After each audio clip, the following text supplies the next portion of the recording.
দেখেন না আজকে ঢাকা বিমান দুর্ঘটনা, উত্তরার কি হালাত, কিসের বাহাদুরি করেন? এই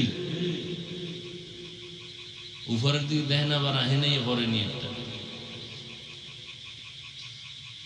একটু ভাবেন তো, 1 মিনিট। বিমান কই, স্কুল কই? ওরা জীবনে কোনোদিন স্বপ্নে কল্পনা করছে এই দুর্ঘটনা? ছোট ছোট বাচ্চাগুলো কোচিং করতেছিল, কই মা কই সন্তান, কান্না, কেউ লাশের অস্তিত্বই পায় না, কেউ চেহারাও চিনে না। আমি উত্তরা জুমা পাড়াই, আমার প্রিয় একজন বন্ধু, আমি একটু আগে খোঁজ নিলাম, মা আসছে, মনে হয় আপনারা দেখছেন মিডিয়ায়, মা আসছে বাচ্চা নিতে, মা মরে গেছে, বাচ্চা বেঁচে আছে। কিসের বাহাদুরি করেন? বাসা পর্যন্ত যাওয়ার গ্যারান্টি নেই, আগামীকাল সকালবেলা ঘুম থেকে উঠবেন গ্যারান্টি আছে? কিসের বাহাদুরি করেন? এক তো কবরে গিয়া জুতার বাড়ি, ভালো কিছু নিয়ে যাইতে পারলেন না। মানুষ যে আপনার জন্য একটু প্রশংসা করবে, এরকম একটা ভালো ছেলেও তো রেখে যাইতে পারলেন না। এমন একটা ছেলে রেখে যাইতেছেন, নিজেও অন্যায় করে, আরো এলাকার আরো 10টাকে অন্যায়কারী বানায়। চরিত্র এত খারাপ, মুরব্বীর চোখে চোখ দিয়ে কথা বলে, আলেমের সামনে বেয়াদবিমূলক কথা বলে। একটা ভালো ভদ্র ছেলে তো রেখে যেতে পারলেন না। আল্লাহর কাছে কি নিয়ে যাবেন, আর এই মানুষের কাছে কি রেখে গেলেন? না ওই পারে শান্তি, না এই পারে শান্তি।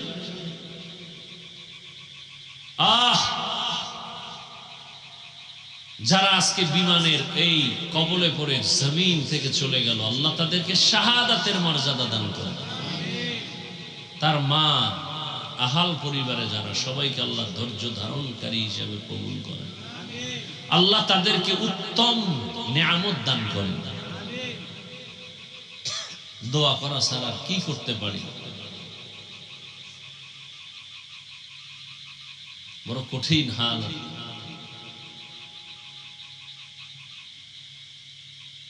রহমতের নবী আসছেন, নবী দুনিয়ার জগতের জন্য রহমত। এমন 63 বছরের হায়াতের মাত্র 23 বছরের প্রেসক্রিপশন। কারণ রসুল 40 বছর পর্যন্ত কোনোদিন কালেমার কথা বলেন নাই, রোজার কথা বলেন নাই, তেলাওয়াতের কথা বলেন নাই, জিকিরের কথা বলেন নাই, দান সৎকার কথা বলেন নাই। নবী 40 বছরে কোনো আওয়াজ নেই, সবার সাথে ভালোবাসা তৈরি করে। নবীরে দেয় গালি, নবী দেয় হাসি। নবীর বড় বড় দুশ্মনরা নবীর ব্যবহারে মুগ্ধ। 40-এর পরে আল্লাহর বিধান চলে আসলো, দাওয়াত শুরু হয়ে গেল। এমন এক প্রেসক্রিপশন আল্লাহ তৈরি করে দিলেন, এমন এক প্রেসক্রিপশন, কিয়ামত পর্যন্ত যারা এই প্রেসক্রিপশন ফলো করে চলবে, নবী চ্যালেঞ্জ দিয়ে গেছেন, আমি চলে গেলাম, 2 জিনিস রেখে গেলাম, চ্যালেঞ্জ দিয়ে গেলাম, যদি ধরিয়া রাখো ঈমানও যাবে না, সম্মানও যাবে না। 2 জিনিস রেখে গেলাম, আল্লাহর কোরআন আর আমি রাসূলের আদর্শ সুন্নাত। আপনাদের থেকে একটু সংক্ষেপে জিজ্ঞাসা করে জানতে চাই, নবীজির রেখে যাওয়া সুন্নাত আদর্শ, এটা মানবে কারা? হিন্দুরা, ইহুদি, খ্রিস্টান? আপনারা বলুন তো, রাসূলের রেখে যাওয়া সেই আদর্শ মানবে কারা? বলেন, কোন দেশের মুসলমান? শুধু আপনাদের এই নবীনগর বাদ, এই বাঙ্গুরা বাদ। হ্যাঁ, আপনি মানেন না কেন? হ্যাঁ, একটা সমস্যা হতে পারে কি, নবীজির আদর্শ মানতে গেলে ভাল লাগে না, এর থেকে আরো সুন্দর আদর্শ আছে, তাহলে আপনি মানবেন না। সে আপনি কেন, আমি মানব না। কেউ যদি এখানে দাঁড়ায় বলেন, এই হাফিজ ভাই বহু ওয়াজ জীবনে করছেন, আজকে আমগো ওয়াজ শুনেন, কি রসুলের আদর্শ থেকে আরো সুন্দর আদর্শ আছে শেখ মুজিবুর রহমানের ভেতরে। আমি আল্লাহকে সাক্ষী রেখে বলছি, আমি রসুলেরটা বাদ দিয়া শেখ সাহেবেরটা নিব, যদি প্রমাণ দিতে পারেন রসুলের থেকে শেখ সাহেবের আদর্শ ভালো। কেউ যদি বলেন হাফিজ ভাই জিয়াউর রহমান সাহেবেরটা আরো ভালো রসুলের থেকে, আমি রসুলেরটা বাদ দিয়ে তারটা নিব, বলার মতো বুকে শক্তি আছে?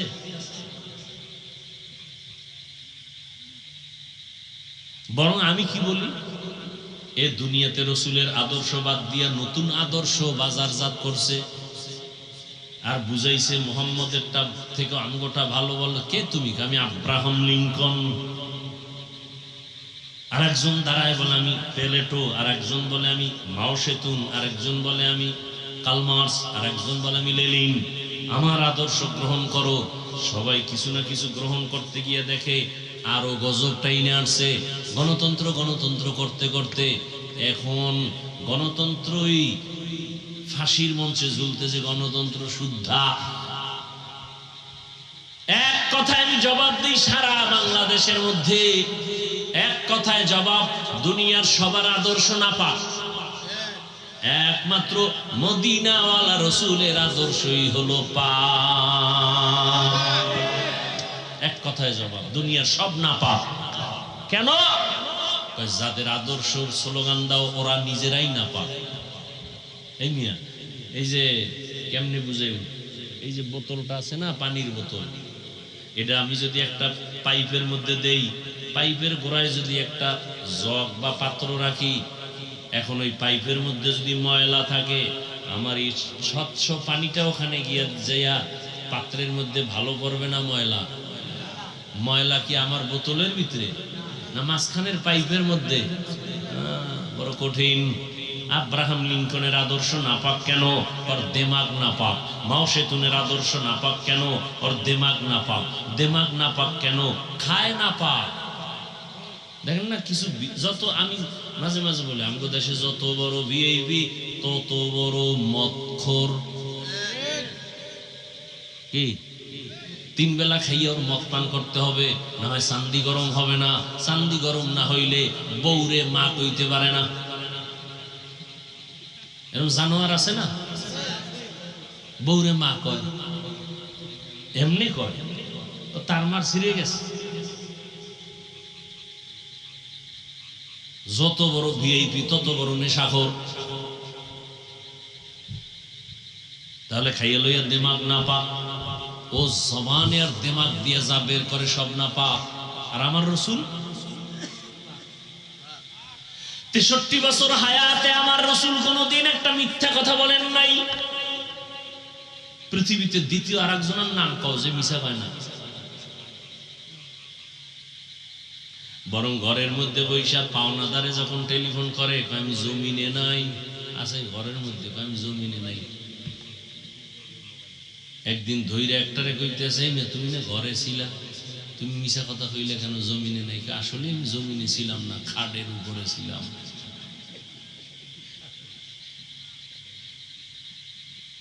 রহমতের নবী জীবনে একটা মিথ্যা কথা বলেন নাই। কোনদিন ভুলেও কাউকে একটা গালি দেন নাই। হাজারো গালি শুনছেন, গালির জবাবও দেন নাই। রহমতের নবী কতটা দিলওয়ালা। কোনদিন দুটো চোখ গরম করে কারো দিকে তাকান নাই। কেন? নবী যদি গরম চোখে কারো দিকে তাকায়, জায়গায় পুরিয়া ছাই হয়ে যায়। রসুলের সে চোখের পাওয়ারের অ্যাকশন, রসুলের ব্যবহারে কেউ বলতে পারবে না আমি কষ্ট পেয়েছি। কেমন মায়ার নবী যে রসুলের শরীর মোবারকের ঘাম থেকে মিশকের ঘ্রাণ। কেমন রহমতের নবী আমার, যেখানে কদম দেন ওই জায়গা থেকে দীর্ঘ বছর শুধু ঘ্রাণ আর ঘ্রাণ।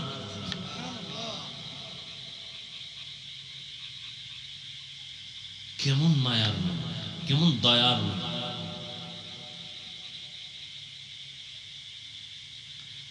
নবীজি বলছেন, আমি চ্যালেঞ্জ দিয়ে গেলাম, দুইটা জিনিস যদি ধৈর্য রাখতে পারো, ঈমানও যাবে না, সম্মানও যাবে না। ১৫০০ বছর পর একটু নজর ঘুরাইয়া দেখেন তো, মহামারী করোনা, স্কুল বন্ধ, কলেজ বন্ধ, চাকরি বন্ধ, ফ্যাক্টরি বন্ধ, দোকান বন্ধ, গাড়ি বন্ধ, করোনা আর করোনা, বাবার করোনা, ছেলে কাছে যায় না, শিক্ষিত কুলাঙ্গারের বাচ্চা মাস্ক লাগাইছে ৩টা, ট্রিপল মাস্ক লাগায় বসে আছে, বাবার কাছে যায় না, করোনা মরণের ভয়। সেই সময় ওই করোনার লাশগুলো আমার দেশের টুপিওয়ালা ওলামায়ে কেরাম নিজেরা কাঁধে নিছেন, গোসল করাইছেন, কাফন পরাইছেন, জানাজা পড়াইয়া ওলামায়ে কেরাম তাদেরকে কবরে রাখছেন। একজন টুপিওয়ালাও করোনায় মরে নাই। ভুলে যায় না ইতিহাস। এজন্যই তো আমি চ্যালেঞ্জ দিয়ে বলি, এই জাতির চিরন্তন নিঃস্বার্থ বন্ধু ওলামায়ে কেরাম ছাড়া আর কেউ নাই। ওলামায়ে কেরাম ছাড়া সব চান্দাবাজার ধান্দাবাজ। একমাত্র নিঃস্বার্থ এ জাতির বন্ধু ওলামায়ে কেরাম। এই জাতির জন্য এত দামি তারা, নিজের বউ নিয়ে এত পেরেশানি করে না, উম্মত নিয়ে যেই পেরেশানি করে, নিজের ছেলেরে সময় দেই না, মেয়েরে দেই না, ঘরে দেই না, 24টা ঘন্টা উম্মতের পেছনে তাবলিগওয়ালাদের মেহনত, পীর মাশায়েখের মেহনত, মাদ্রাসাওয়ালাদের মেহনত, আলেম ওলামাদের মেহনত, সব সময় এই উম্মতের পিছনে। সরকারি চাকরি করে, বেসরকারি চাকরি করে যারা, ডিউটি 8 ঘন্টা, নিম্নে বেতন 20,000। ঠিক নেই? ইমাম সাহেবের ডিউটি কয় ঘন্টা? কথা কয় না। সত্য কথাটা বলতে এত টেনশন করেন কেন? ইমাম সাহেবের ডিউটি কয় ঘন্টা? 24 ঘন্টা। বেতন কত? ওই যে পাথর মারছে এগো, সেও তো এগো অন্যায় আরো মারাত্মক। 8 ঘন্টা ডিউটি, 20,000 টাকা বেতন, টেবিলের তলে আরো কত মুক্তা টুক্তা তো পায়। আর 24 ঘন্টা ডিউটি, বেতন দেয় 5,000 6,000। তাও ধমক কি? একক তো নামাজ না পড়াইলে ইমামের উপরে রিমান্ড শুরু হয়ে যায়। রিমান্ড গেছিলেন কই? এরকম বেয়াদব আছে না নাই? আল্লাহ হেদায়েত দান করুন। এরপরেও কোন আলেম, কোন ইমাম গালি দেয় না, বরদোয়া করে না, কলিজা ভরে দোয়া করে। কেন? ওই রহমতের নবীর আদর্শের দিলটা বড়। এই জন্য যত গালি দেয় জবাব দেয় না, বরং দোয়া করে, হে আল্লাহ এলাকায় শান্তি দাও, কবর আল্লাহদের জান্নাত দাও, ব্যবসা চাকরি যারা করে বরকত দাও, অসুস্থ রোগীদের সুস্থ বানাও। দোয়াই করে। এরপরও ঘুরে ফিরে আলেমের উপরে দোষ। আলেম ভালো না, ভালো না বলতে বলতে বলতে বলতে বলতে বলতে শেষ পর্যন্ত নিজের অস্তিত্ব শেষ। এরপরও ঘাড় সোজা হয় না।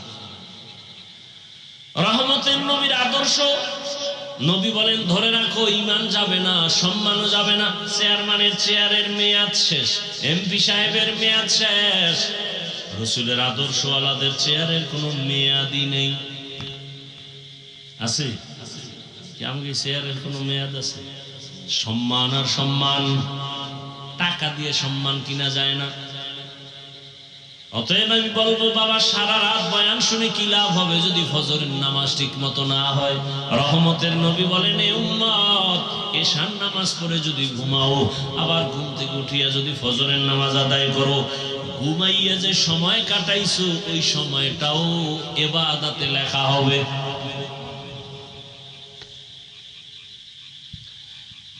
এই যে আমি এতক্ষণ আপনাদের একটু কথা শুনেছি, কষ্ট হয়, এরপরেও একবারও কিন্তু বলি না আমি যে পাঁচকল্লিওয়ালা মৌলবী, আপনারাও আমার মতো পাঁচকল্লি লাগাবেন, না হয় আপনার জাহান্নাম। বলছি আমি কওমি মাদ্রাসার সন্তান, আপনারাও কওমি মাদ্রাসায় যাবেন। একবারও বলি নাই আমি তাবলিগের লাইনের সন্তান, আপনারাও তাবলিগে যেতে হবে। একবারও বলি নাই আমি পীর সাহেবদের মুরিদ, আপনাদেরও যেতে হবে। একবারও বলি নাই, বরং আমি আপনাদের শুরু থেকে বলতেছি, এখনো আবার বলতেছি, রহমতের নবীর আদর্শের মালা গলায় লাগান। আমি হুজুর হইতে আপনাকে বলি নাই, বলবো না। আমি আপনাকে বড় পাগড়িওয়ালা বানাইবার জন্য আসি নাই। আমি আপনার কলবটাকে পরিচ্ছন্ন রাখার জন্য, আমার রসুলের আদর্শের মালা গলায় লাগাবার জন্য বারবার অনুরোধ করতেছি, এখনো করি। বলবেন হাফিজ ভাই কেমনে সম্ভব? আপনার মতো যুবক জীবনে মাদ্রাসায় পড়ে নাই, স্কুলে কলেজে পড়িয়াও 5 ওয়াক্ত নামাজ পড়ে, সত্যটা বলেন না, আছে না নাই? আপনার কপালে অভিশাপ লাগছে কার? আপনি পারেন না কেন? সোজা ওয়াজ, কোনো প্যাচ নাই। আপনার মতো যুবক যদি জেনারেল লাইনে থাকিয়া রাস্তায় গাড়ি চালায়, নামাজ পড়ে, জবাব দেন আপনার কপাল খারাপ কেন, আপনি পারেন না কেন? আপনার মতো যুবক নদীর মধ্যে মাছ ধরে নামাজ পড়ে, আপনি পারেন না কেন? আপনার মতো যুবক র্যাব, আর্মি, পুলিশ, বিডিআর চাকরি করে, 5 ওয়াক্ত নামাজ আদায় করে, বলেন আপনি পারেন না কেন? আপনার কপালে তো খারাপ কেন? আপনার উপরে কারো না কারো বড় বরদোয়া লাগছে, না হয় আপনি এত খারাপ হইতে পারেন না। আপনার মতো কত সন্তান জেনারেল লাইনে রাস্তায় চলে, শ্রমিকের কাজ করে, জমিনে কৃষি কাজ করে, গামছা বিছাইয়া নামাজ আদায় করে, বলেন আপনি পারেন না কেন? আপনার কপাল কেন এত খারাপ? সহজ কথা, হুজুর টুজুর আর দরকার নেই। আমার এই কথাগুলোর জবাব দেন। আমিও মুসলমান, আপনিও মুসলমান, আপনার আল্লাহ আমার আল্লাহ এক, আপনার আমার নবী এক, কোরআন এক, কাবা এক, ধর্ম এক, কালেমা এক। দুনিয়াতে আসছি সিস্টেম এক, বিদায় বেলা কাফনের সংখ্যা এক, কালারও এক, কবরের সাইজও এক, কবরের প্রশ্ন 3টা তাও এক। অথচ আপনি কেমন ভিআইপি, আমি টুপি খুলতে চাই না লজ্জা, আর আপনি টুপি দিতে চান না লজ্জা। আপনি কত ভিআইপি মুসলমান। আমি দাড়ি কাটতে চাই না লজ্জা পাই, আর আপনি কেমন ভিআইপি মুসলমান যে দাড়ি রাখতে চান না লজ্জা পান। আপনাকে দাড়ির জন্য কত বয়ান দিতে হয়, এরপরও রাখতে চান না। নামাজের জন্য কত বয়ান দিতে হয়, নামাজ পড়তে চান না। তাহলে আপনি কোন লাইনের মুসলমান, আমি কোন লাইনের মুসলমান? আসলে কি আমি ভুলে আছি নাকি আপনারা ভুলে আছেন? হিসাবটা তাড়াতাড়ি মিলায় নেন, আগামীকাল এই টাইমে বেঁচে থাকার গ্যারান্টি নাই। আরে মনের শখ মিটায় গুনাহ তো কম করেন নাই। মনে চাইছে, শখ লাগছে পার্কে যাবেন, দৌড়। মনে শখ লাগছে মাইয়া নিয়ে আড্ডা দিবেন, দিছেন। মনে শখ লাগছে নামাজে যাবেন না, যান নাই। মনে শখ লাগছে দাড়ি কাটবো, কেটে ফেলেছেন। আর কত শখ, এখনো কি শখ মিটে নাই? আর কত বছর দাড়ি কাটলে শখ মিটবে? আর কত বছর মাইয়ার চরিত্র নষ্ট করলে শখ মিটবে? আর কত বছর পার্কে পার্কে গুন্ডামি করলে মনের ঝাল মিটবে? এরপরে তওবা করবেন, হায়াতের বাকি কত বলেন। ও পর্দার আড়ালের মা বোনেরা, আপনার মতো কত মা কত বোন এই অঞ্চলে আছে, এখনো 5 ওয়াক্ত নামাজ পড়ে, স্বামীর মাল হেফাজত করে, মোবাইলে সময় নষ্ট করে না, নাই? বাকি আম্মা জানেরা বলেন আপনারা কেন পারেন না? কপাল কেন এত খারাপ? আল্লাহর আদালতে কি নিয়ে যাবেন? রহমতের নবী উম্মতি উম্মতি করে জীবন কাটাইলেন, কিয়ামতের ময়দানে উম্মতের জন্য কান্না করবেন, আর সে উম্মতের অন্তরে কোনো দরদি নাই। ও যুবক বাবা, মনের জাল মিটায় তো গুনাহ কম করলেন না। বাবার কাছে গিয়ে একটা টাকা দাও মোবাইল কিনবো, দেয় না, বাবারে মেরে ফেলায়। মায়ের কাছে টাকা চায়, না দিলে মায়ের উপরে গালি, কত ঝগড়া, কত বেয়াদবি। রসুলের আদর্শ ছাড়া জমিনে শান্তি আসবে না, যতই চালাকি করে। ইসলাম ছাড়া জমিনে শান্তি আসবে না। শিয়ালের হাতে মুরগি আমানত দিয়া আমানত থাকে না, শিয়ালে সব ধ্বংস করে। দুর্নীতিবাজ, চান্দাবাজ আর ধান্দাবাজ যারা, চরিত্রহীনের কাছে যদি মাদ্রাসা মসজিদের চাবি দেন, জাতির ভাগ্য নির্ণয়ের চাবি দিয়ে দেন, জীবনে জাতির কপাল খুলবে না, জীবনে খুলবে না, অশান্তি বাড়তেই থাকবে।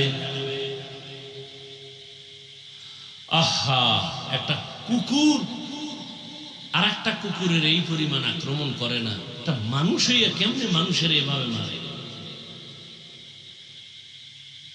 রসুলের আদর্শ যদি থাকতো এমনটা হওয়ার কোনো সুযোগ ছিল না। রসুলের আদর্শ কত সুন্দর। এই কোরবানির সময় যে গরু জবাই দাও, নবীজির আদর্শ কত সফট। কয় তুমি একটা গরুর সামনে আরেকটা গরু জবাই দিও না, কারণ আরেকটা দেখলে কষ্ট পাবে। একটা পশুর কষ্ট রসুল নিষেধ করছেন, আর সেই মানুষ পশুর থেকেও খারাপ হয়ে গেছে। বড় আফসোস রে বাবা, বালিশে মাথা লাগায় একটু চিন্তা করিও, যখন বাতিটা নিবায়া দাও, নিজের রুমের দরজা আটকায়া দাও, তখন রুমের মধ্যে তুমি ছাড়া কেউ নাই, অন্ধকারে তোমার হাতে মোবাইল, তুমি মোবাইল দেখে দেখে কত জেনা করো, চোখের জেনা, জবানের জেনা, অন্তরের জেনা, হাতের জেনা। তুমি যখন মোবাইলটা ছাইরা ঘুমে যাও, তোমার অন্তরে কি ভয় লাগে না যে ঘুমের মধ্যে যদি আজরাইল আসিয়া পড়ে উপায় কি হবে? ও আমার যুবক বাবারা, তোমার মতো কত যুবক স্কুলে দেখো, ঢাকা কলেজে যাও, মাথায় পাগড়ি, বড় দাড়ি, কলেজে ক্লাস করে, মনে হয় যেন বড় মসজিদের খতিব। ও বাবা, তুমি কোন মসজিদে নামাজ পড়াও? আমি আরবি জানি না। এই হালাত কেন? বলে একজন আলেমের দোয়া, একজন আল্লাহর ওলির দোয়া পাইছি, মা বাবায় দোয়া দিছে, এখন আমি এই অবস্থায় কলেজে ক্লাস করি। কলেজের মধ্যে ছেলে মেয়ে নায়িকা আছে, শিক্ষক শিক্ষিকা আছে, কিছু বলে না? না বলে না। শিক্ষকেরাও দোয়া করে, শিক্ষিকারাও দোয়া করে।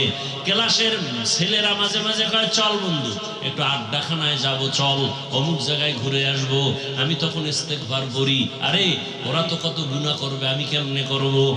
আল্লাহর কুদরত, ইস্তেগফার পড়তে না পড়তে দেখি আমার ক্লাসের মেয়েরা, ওরা আমাদের পক্ষ হইয়া জবাব দিয়া কয়, ওরা একটু আল্লাহর পথে আছে, ওদের সাইরা দে, ওদের নিয়ে টানাটানি করিস না।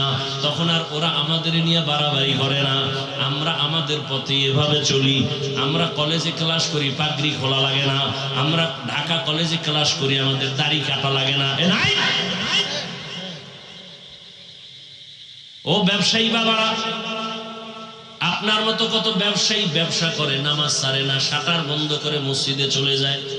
কিয়ামতের ময়দানে আল্লাহ তাকে জিজ্ঞাসা দাঁড় করায় বলবে, এই বেঈমান, তোর পাশের ব্যবসায়ী নামাজ ছাড়ে নাই, তুই ছাড়লি কেন? হুজুর বাদ দেন মিয়া। আপনার লাইনের লোক যখন দাঁড় করাবে কি জবাব দেবে? আপনার পাশের ব্যবসায়ী নামাজ পড়ছে, ব্যবসা করছে, আপনি পারলেন না কেন? কি জবাব দিবেন আল্লাহর কাছে? সাহাবায়ে কেরাম এত সুন্দর আমল, এত সুন্দর তাকওয়া, যাদের উপরে আল্লাহ খুশি হইয়া জান্নাতের টিকিট দিয়ে দিলেন, তারা এরপরও কান্না করেছেন। আবু বকরের কান্না, ওমরের কান্না, ওসমানের কান্না, আলীর কান্না। আরে হোসাইন রাদিয়াল্লাহু আনহু রাসূলের কত আদরের। একদিন বাবা হযরত আলীকে বলে, এই আব্বু, আপনি আমি হোসাইনরে ভালোবাসেন? হযরত আলী হ্যাঁ বাসি। আমার বড় ভাই হাসান রে ভালোবাসেননি? বাসি। আমার আম্মু ফাতেমারে ভালোবাসেননি? বাসি। আমার নানাজিরে ভালোবাসেননি? হ। আল্লাহরে? আল্লাহরও ভালো। আব্বু আপনার অন্তর কয়টা? কয়েকটা। এক অন্তরে এতজনের ভালোবাসার মানে কি? অন্তর একটা, জায়গা দিছেন কতজন? বড় কঠিন হালাত। ও আমার যুবক বাবারা, চোখের সামনে দেখায় দিলাম, আমরা রসুলের আদর্শ মানতে গিয়ে টুপি করছি, কোনো পীর সাহেবের গোলামি করি না, আমরা কোনো পীরের গোলামি করি না। রসুলের আদর্শের মহব্বতে দাঁড়িয়ে রাখছি, কোনো পীর সাহেবের কথায় দাঁড়িয়ে রাখি না। বরং রসুলের মহব্বত এতটা অন্তরে ঢুকাইছি যে দাড়ি, টুপি, পাগড়ি রসুলের আদর্শের বাইরে। পীর সাহেব যদি যায়, পীর সাহেব তালাক। আমার রসুল আসল। কি? আমার রসুল আসল। আমার রসুলের আসল মাইনা পীর। আমার রসুলকে ঠিক রেখা মা, আমার রসুলকে ঠিক রেখা বাবা, আমার রসুলকে ঠিক রেখা আমার আউলিয়া, আমার রসুলকে ঠিক রেখা আমার উস্তাদ। আমার রসুলের যে ঠিক রাখবে না, সে আমার আপন হতে পারে না। সোজা কথা। কই রসুলের আদর্শ মানার কারণে সম্মান তো কমে নাই। রসুলের আদর্শ মানার কারণে কই আমগত মানুষ চেয়ারম্যানের চেয়ারের মেয়াদ শেষ, আমগত মেয়াদ শেষ নাই, বরং সম্মান আর সম্মান। করোনার সময় সব বন্ধ, কোরআনের একটা ফ্যাক্টরিও বন্ধ হয় নাই, মাদ্রাসাও বন্ধ হয় নাই, মসজিদ বন্ধ হয় নাই, না খাইয়া কোনো হুজুরেরাও মরে নাই। বরং কই কোটিপতিরা, ব্যাংকে টাকার অভাব নাই, কপাল খারাপ, নিজেও খাইতে পারলা না, বউও খাইতে পারে না, মাইয়া ফলারাও খাইতে পারে না, এর সে রিক্সা চালাইয়া মর। এই টাকার মাস্তানি করে লাভ কি? 10 তলা বিল্ডিং কইরা জঙ্গলে জঙ্গলে ঘুরতেছে, কেমন সাংকফা। ওই বিল্ডিং এ গিয়ে আরামে ঘুমাইতে পারবে না। এর সে খেরের ঘরে ডাল ভর্তা দিয়ে খাইয়া ঘুমানো অনেক শান্তি। দুনিয়া দুনিয়া কি পাইলা বাবা? যারা দুনিয়া দুনিয়া করে এরা দুনিয়াও পায় না, আখিরাতও পাইল না, সব শেষ। এখনো সময় আছে। আল্লাহ কয় আমি তো দরজা বন্ধ করি নাই। وَإِذَا سَأَلَكَ عِبَادِي عَنِّي فَإِنِّي قَرِيبٌ أُجِيبُ دَعْوَةَ الدَّاعِ إِذَا دَعَانِ فَلْيَسْتَجِيبُوا لِي وَلْيُؤْمِنُوا بِي لَعَلَّهُمْ يَرْشُدُونَ। ও বান্দা তুই আমারে কোথায় তালাশ করো? আরে তুই তালাশ করো ফজরের সময়, জোহরের সময়, আসরের সময়, মাগরিবের সময়, এশার সময়, কিন্তু আমি মাওলা তালাশ করি এমন এক টাইম যে সময় আসমান নীরব, জমিন নীরব, গাছের পাখি ঘুমায়, নদীর মাছ ঘুমায়, ঘরের সবাই ঘুমায় যায়। ওই সময় আমি আল্লাহ আমার মুহাব্বতের বান্দাকে তওবার দরজা দিয়া ডাকি, আলা মিন মুস্তাগফিরিন ফাগফির আলা, আলা মিন মুস্তারজিকিন ফারজুকা। এ গুনাহগারেরা 50 বছর লাগায় গুনাহ করেছো, বিশাল এক পাহাড় বানাইছো, গুনাহের পাহাড়, হাতের গুনাহ, জবানের গুনাহ, অন্তরের গুনাহ, কানের গুনাহ, চোখের গুনাহ। আল্লাহ বলে বান্দা তুই যদি ভোর রাত্রে ওযু বানাইয়া মুহাব্বতের নজরে একটা ডাক দাও, আল্লাহুম্মা গফিরলি যুনুবি, আমি 50 বছরের গুনাহ তোর এক ডাকে মাফ করে দিই। আমি কতটা মায়া লইয়া বসে আছি। সন্তান যখন চোখের পানি ছাড়িয়া মাকে বলে আম্মু আর অন্যায় করব না, মা তখন বলে তোরে মাফ করে দিলাম। সন্তানের কান্নায় যদি মা বাবার অন্তরে মায়া বাড়ে, আমার মাওলার কুদরতি অন্তরে কেন বান্দার প্রতি মায়া বাড়বে না? এক আল্লাহর বান্দা জীবন ভর শুধু গুনাহ গুনাহ করিয়া জীবনটা নষ্ট করে ফেলেছে। জীবনের শেষ ভাগে আইসা চিন্তায় পড়ে গেল, আরে এলাকার সবাই তোমার পেছনে খারাপ বলে, আমি মরিয়া গেলে তো গেলাম, কিন্তু আমার সন্তানের উপর অভিশাপ আসবে। এলাকার মানুষ আমার সন্তানরে ভালো জানবে না, আমার স্ত্রীকে ভালো জানবে না, না এই অভিশাপ নিয়ে কবরে যাব না।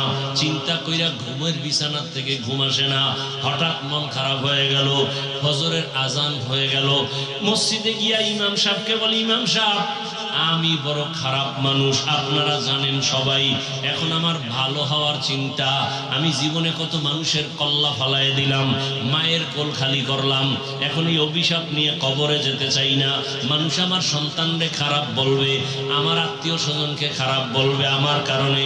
এবার ইমাম সাহেব বলে আপনাকে পরামর্শ দিলাম, গভীর রাতে সব দরজা যখন বন্ধ, রহমতের দরজা খোলা, আপনি একটু আল্লাহর কাছে তওবার নিয়তে কান্না করবেন।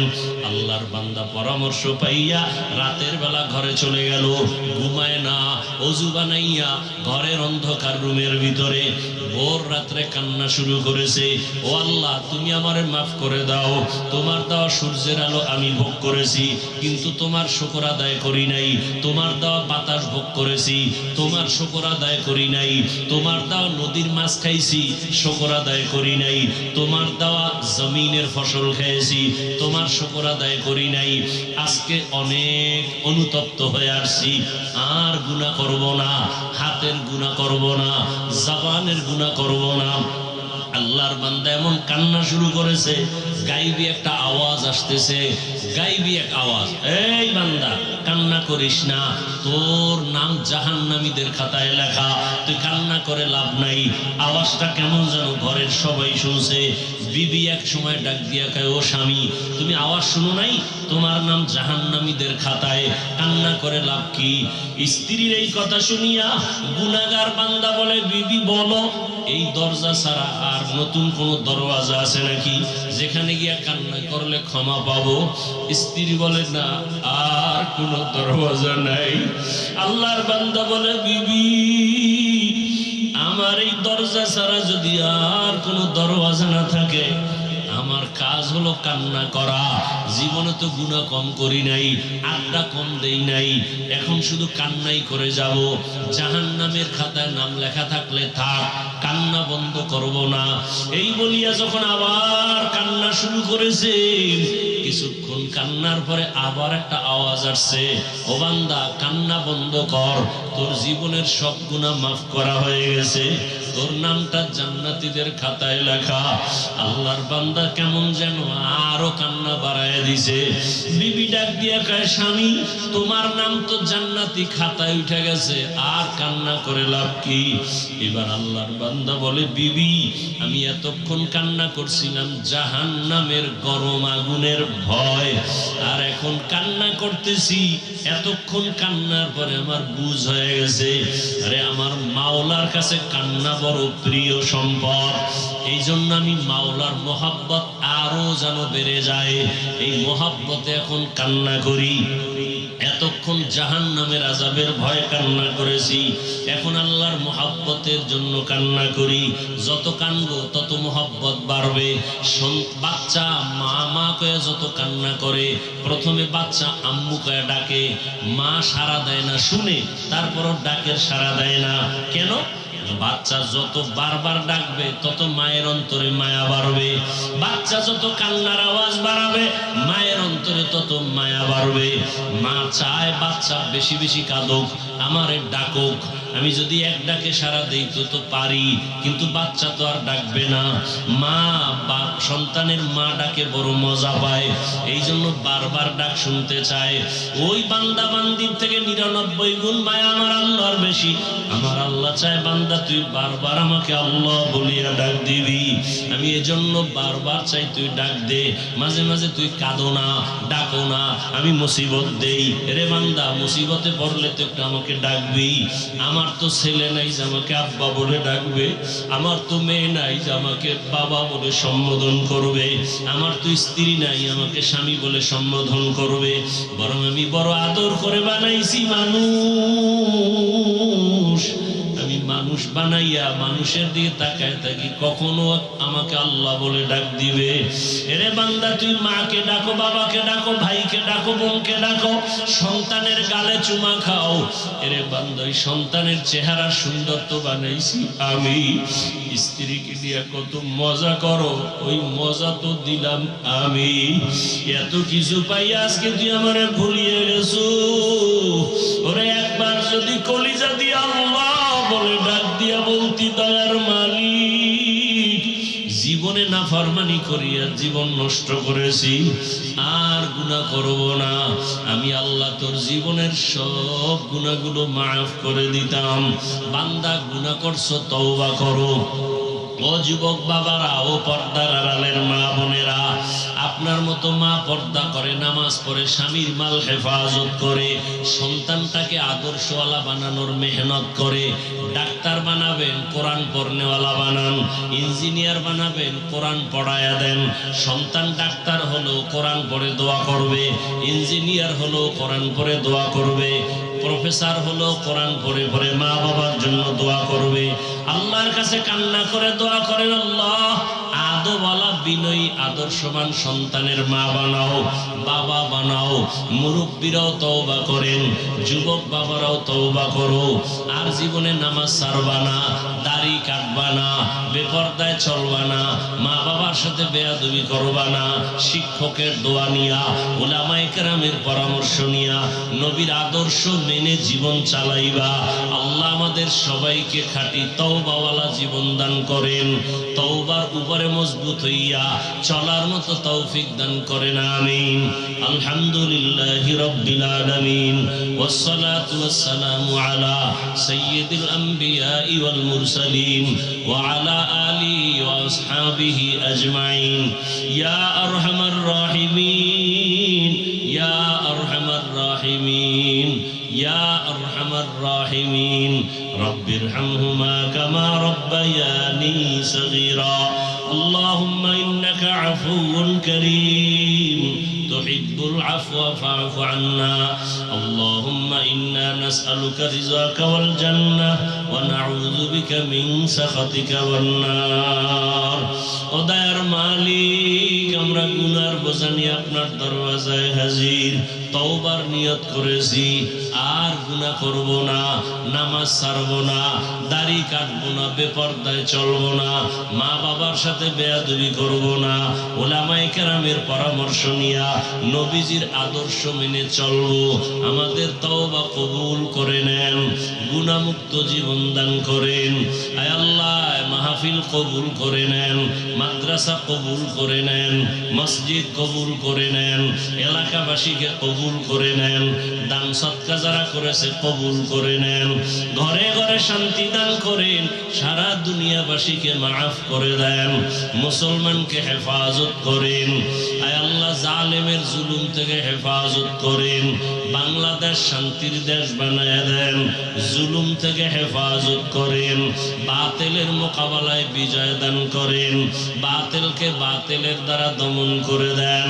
আয় আল্লাহ, মা বোনদের আবেদা পর্দাওয়ালা বানায় দেন, সন্তানগুলো নেককার বানায় দেন, ঘরে ঘরে সুন্নতের বাতি জ্বালায় দেন, নবীজির রওজা মুবারকে গিয়া সালাম দেওয়ার তৌফিক দান করেন, বাইতুল্লাহর গিলাফ ধরে লাব্বাইক বলার তৌফিক দান করেন। আয় আল্লাহ, প্রত্যেকের সন্তানকে দিনদার বানায় দেন, লেখাপড়া যারা করে পরীক্ষার্থী কামিয়াবি দান করেন। আয় আল্লাহ, যারা মেহেরবানি করে প্রত্যেকটা সন্তানকে মা বাবার বাধ্যগত বানায় দেন, ছাত্রগুলোকে শিক্ষকের বাধ্যগত বানায় দেন। আয় আল্লাহ, সবার কামাই রুজি ব্যবসায় হালাল ভাবে বরকত বাড়ায় দেন, হারাম থেকে হেফাজত করেন, অভাবীদের অভাব দূর করে দেন। আয় আল্লাহ, সারা দুনিয়াবাসীকে মাফ করে দেন, নবীজির সুন্নাতওয়ালা জিন্দেগি দান করেন। আমার কলিজার যুবকদের কবুল করে নেন, মোবাইলের গুনাহ থেকে হেফাজত করেন। আয় আল্লাহ, 5 ওয়াক্ত নামাজি বানায় দেন, নামাজ কাজা হওয়া থেকে হেফাজত করেন, চলার পথে ইজ্জতের সাথে হেফাজত করেন। আয় আল্লাহ, সাদায়ে কেরাম তালিবুল ইলমদের হেফাজত করেন, আমাদের জান মাল আহাল পরিবার হেফাজত করেন। আওয়াজে কথায় রুহানিয়াতে স্পষ্টতা বাড়ায়া দেন, রহব বাড়ায়া দেন, ইলম হিলম হিকমত আমলে বরকত বাড়ায়া দেন, উলামা তোলাবা উম্মতের অন্তরে ইজ্জত মুহাব্বত রহব বাড়ায়া দেন। আয় আল্লাহ, সবার সাথে মুহাব্বত বাড়ায়া দেন। আয় আল্লাহ তাআলা, বেশি বেশি নেক আমলের তৌফিক দান করেন। আয় আল্লাহ, আমরা যারা হাত তুলেছি জানি না কারা ইয়তীম, বাবা নাই, মা হারা, অসহায়, মেহেরবানি করে সবার কবর জান্নাত বানায়া দেন। যারা বেঁচে আছেন হায়াত বাড়ায়া দেন, অসুস্থ যারা সুস্থ করে দেন আল্লাহ। আয় আল্লাহ, ঢাকার শহরে বিমান দুর্ঘটনায় যারা দুনিয়া থেকে নিঃশেষ হয়ে গেল, আয় আল্লাহ, তাদেরকে শাহাদাতের মর্যাদা দান করেন, জান্নাতের উঁচু মাকাম দান করেন। তার মা বাবা হাল পরিবারে যারা আছে সবাইকে সাবিরিনদের অন্তর্ভুক্ত করে দেন। পরিবারে এই সন্তানগুলো যারা হারাইলো, এর বিনিময়ে উত্তম নিয়ামত দান করেন। আয় আল্লাহ, সবাইকে উত্তম নিয়ামত দান করেন, উত্তম নিয়ামত দান করেন।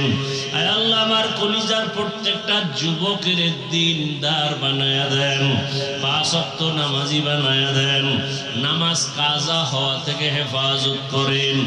নবীজি সাহাবায়ে কেরামদের আদর্শওয়ালা আমাদের বানায়া দেন, গুনাহের প্রতি ঘৃণা জমায়া দেন, নারীদের ফিতনা খেদমতের ফিতনা থেকে হেফাজত করেন। আয় আল্লাহ, আমাদের হায়াতে বরকত বাড়ায়া দেন। আম্বিয়ায়ে কেরাম, সাহাবায়ে কেরাম, শুহাদায়ে কেরাম, আউলিয়ায়ে কেরাম, আসাতিজায়ে কেরামদের মাকাম জান্নাতে উঁচু বানায়া দেন। আয় আল্লাহ, চলার পথে ইজ্জতের সাথে হেফাজত করেন। আয় আল্লাহ, দিলের নেক আশা পুরায়া দেন, অভাব দূর করে দেন আল্লাহ, পরমুখাপেক্ষী থেকে হেফাজত করেন। ঋণের বোঝা মাথায় কুদরতের দ্বারা ঋণ আদায়ের ব্যবস্থা করে দেন। আয় আল্লাহ, যারা ঋণ দাতা তাদের অন্তরে মায়া মুহাব্বত বাড়াইয়া দেন। নবীজির মুহাব্বতে আমাদের দোয়া মুনাজাত কবুল করে নেন। হাসবুনাল্লাহু ওয়া নি'মাল ওয়াকিল, নি'মাল মাওলা ওয়া নি'মান নাসির।